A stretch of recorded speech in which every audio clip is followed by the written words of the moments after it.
여러분들께서는 마고소양이라는 사자성어를 들어보신 적이 있으신가요? 마고소양이란 능력을 가진 사람의 도움으로 원하는 바를 이룬다는 뜻으로 자기 일이 뜻대로 이루어지는 것을 비유하는 말입니다. 그런데 여기 프리미어리그에도 뛰어난 능력을 가진 감독과 선수들 덕분에 트래블을 달성한 구단주가 있어 눈길을 끌고 있습니다. 바로 맨시티의 만수르입니다.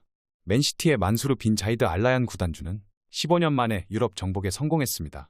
아랍에미리트 부호 만수르는 2008년 탁신 총리에게서 맨체스터 시티를 인수했습니다. 처음 부임했을 때만 해도 맨시티는 지금의 위치가 아니었고 지역 라이벌 맨체스터 유나이티드와 비교하면 매우 초라했습니다. 우승 경력은 대부분 1900년대 중반이었습니다. 마지막 1부 리그 우승은 1967-1968 시즌 이후로 없었습니다. 유럽 축구연맹 주관 대회 우승은 1969-1970 시즌 위너스컵뿐이었습니다. 때문에 만수르 구단주는 대대적인 투자를 단행했습니다. 막대한 부를 앞세워 수많은 스타 선수들을 영입했는데 스타 선수들을 영입하면서 유스 시스템도 손을 봤고 유능한 보드진도 데려왔습니다. 맨시티는 로베르토 만치니 감독과 마누엘 페이그리니 감독 아래에서 기초를 다지면서 명문을 향한 기반을 만들었고 펩 과르디올라 감독을 선임해 본격적인 강팀의 길을 걸었습니다. 과르디올라 감독은 바르셀로나 시절 내세운 티키타카 전술에 현대적인 압박 축구를 접목했습니다. 끊임없는 스위칭으로 모든 공간을 점령한 뒤 펼치는 축구는 압도적이었습니다. 매 시즌 높은 몸값에 선수들이 오면서 맨시티 스쿼드는 더욱 막강해졌습니다. 맨시티는 과르디올라 감독의 전술과 전 세계 최고 수준 능력을 가진 선수들, 그리고 수완 능력이 좋은 보드진이 완벽한 삼박자를 이루면서 유럽을 대표하는 강팀이 됐습니다. 상향 평준화된 잉글리시 프리미어리그에서도 맨시티는 절대 강자였습니다. 만수르 구단주 인수 후 EPL 우승만 7번을 했습니다. 잉글랜드 FA컵 우승은 3회, 잉글랜드 풋볼리그컵 우승은 6회였습니다. FA 커뮤니티 실드도 3번이나 우승했습니다. 이처럼 잉글랜드 국내 대회에선 맨시티를 이길 팀이 없었습니다. 하지만 맨시티가 가장 원한 건 유럽 축구연맹 챔피언스리그 트로피였습니다. 매 시즌 우승을 목표로 달려갔는데 번번이 좌절했습니다. 과르디올라 감독이 온 뒤에도 마찬가지였습니다. 2년 전에도 결승에 올랐는데 첼시에 패해 좌절했기에 누구나 인정하는 명문을 꿈꾼 맨시티가 챔피언스리그 트로피가 없는 건 치명타였습니다. 하지만 올 시즌 해냈습니다. 조별리그에서 4승 2무로 1위를 하면서 토너먼트에 올라온 맨시티는 16강에서 라이프치히를 통합 스코어 8대1로 대파했고 바이에른 뮌헨과 레알 마드리드를 연이어 격파하면서 다시 결승 무대에 올라왔습니다. 상대는 인터밀란이었습니다. 철저히 준비를 한 인터밀란에 고전했지만 로드리 결승골로 1대0으로 이겼습니다. 창단 129년 만에 얻은 챔피언스리그 트로피였고 만수르가 인수를 한 지 15년 만에 거둔 쾌거이기도 했습니다. 게다가 트래블이라 의미가 더욱 깊었습니다.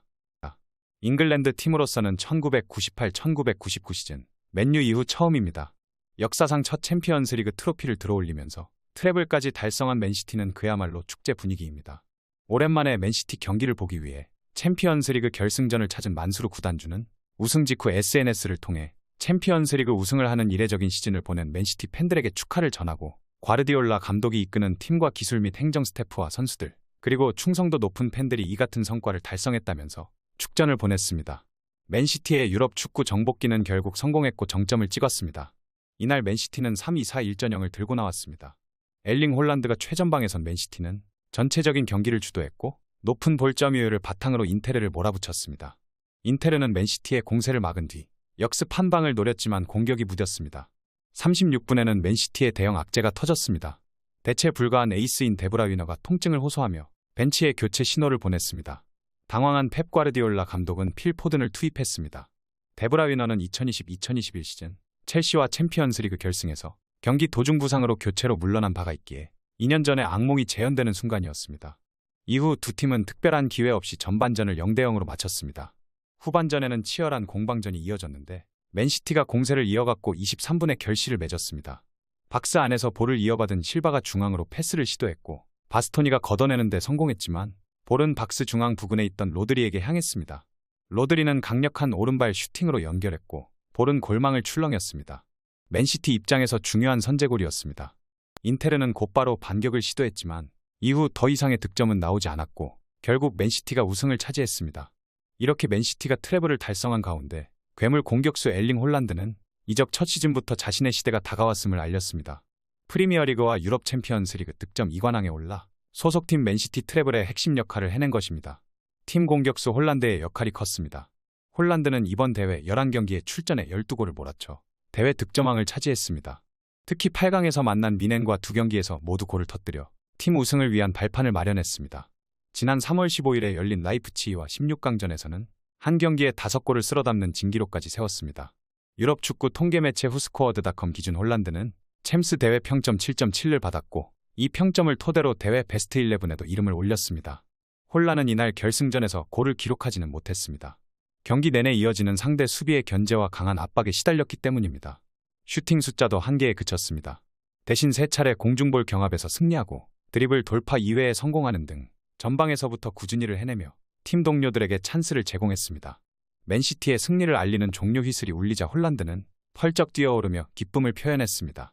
경기가 끝난 뒤에도 자신의 SNS를 통해 우승 인증샷을 남겼는데 라커룸에서 두 손으로 트로피를 꼭 쥐고 밝은 미소를 지었습니다. 지난해 여름 맨시티 유니폼을 입은 노르웨이 공격수 홀란드는 이적 첫 시즌부터 역사에 남을 엄청난 퍼포먼스를 선보였습니다. 챔스뿐 아니라 프리미어리그에서도 36골을 터뜨려 득점왕에 올랐습니다. 자신이 출전한 35경기보다 더 많은 골을 집어넣었습니다. 또 홀란은 시즌이 끝나기도 전에 프리미어리그 역대 단일 시즌 최다 34골 대기록까지 뛰어넘어 주목받았습니다. 그야말로 괴물다운 모습이었습니다.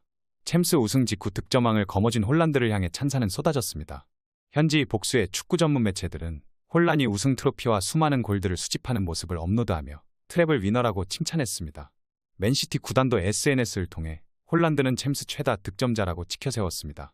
챔스 우승 직후 홀란은 구단을 통해 믿을 수 없고 솔직히 22세에 이 꿈을 이룰 것이라고는 생각하지 못했다고 전했습니다.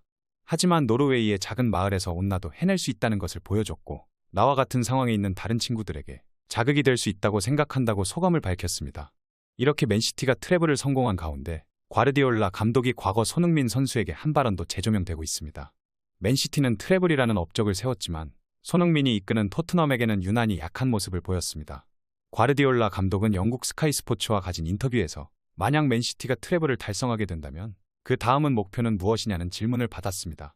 그러자 과르디올라 감독은 지체 없이 토트넘 원정에서 골을 기록하는 것이라고 답해 세트장을 웃음바다로 만들었습니다.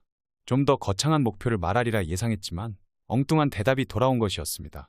실제 과르디올라 감독이 이끄는 맨시티는 최근 5차례 토트넘 원정에서 한 번도 이기지 못했습니다.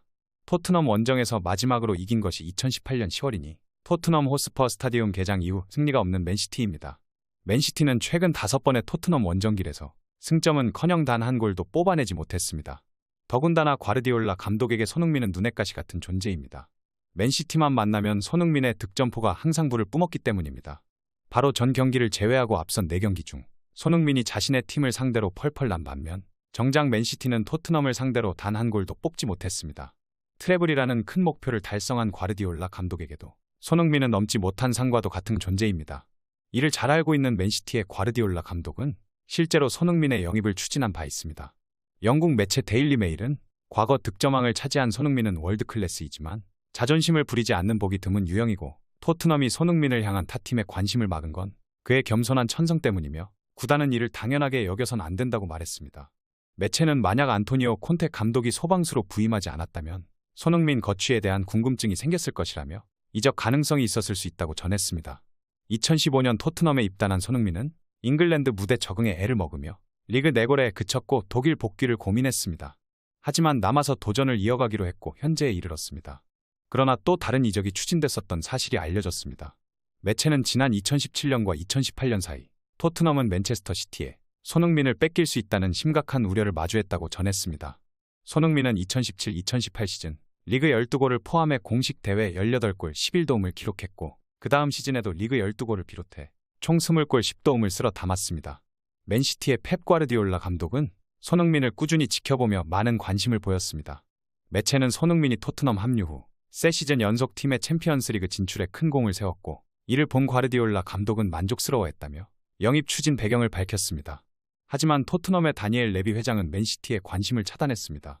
매체는 레비 회장이 자주 하는 것처럼 문을 닫았으며 2018년 여름 새로운 5년 계약을 체결했다고 설명했습니다. 데일리 메일은 손흥민이 유럽 대부분의 팀에 갈 수 있었지만 레비 회장으로 인해 적절한 기회를 잡을 용기가 없었다고 전했습니다. 때문에 트래블이라는 업적을 달성한 맨시티가 과연 이번에는 손흥민 선수를 영입에 성공할 수 있을지 귀추가 주목되고 있는데요. 저는 손흥민 선수가 맨시티로 이적하면 정말 좋을 것 같습니다. 지금 상황은 결과론적이지만 재계약 당시 레비의 사탕발림에 꼬임에 넘어가 5년 재계약했던 게 제일 안타깝습니다. 손흥민 선수가 토트넘의 미래를 너무 안일하게 봤던 것 같습니다. 현재 대한민국 국민들의 99.9%가 손흥민 선수의 이적을 바라고 있습니다. 그렇기에 이번에는 손흥민 선수가 이적해야 합니다. 이제 더 이상 레비의 소나기에서 놀아나지 말고 맨시티 같은 위대한 팀에서 선수 생활을 마무리해야 합니다. 과르디올라 감독도 손흥민 선수의 존재감에 대해 누구보다 잘 알고 있으니 이번 이적 시장에는 계약이 성사되길 응원하겠습니다. 오늘 전해드릴 소식은 여기까지입니다. 페페TV 시청자 여러분은 어떻게 생각하세요? 페페TV는 여러분의 생각이 궁금합니다. 댓글로 여러분의 생각을 남겨주세요. 여러분 행복한 일은 매일 있습니다. 아무도 당신에게 상처 줄 자격이 없습니다. 다른 사람들이 아무렇게나 던지는 말에 상처받지 말고 오늘도 세상에서 가장 소중한 당신에게 잘해주기로 약속해요. 가장 큰 성공은 행복한 당신입니다. 그럼 다음 영상에서 봬요. 감사합니다.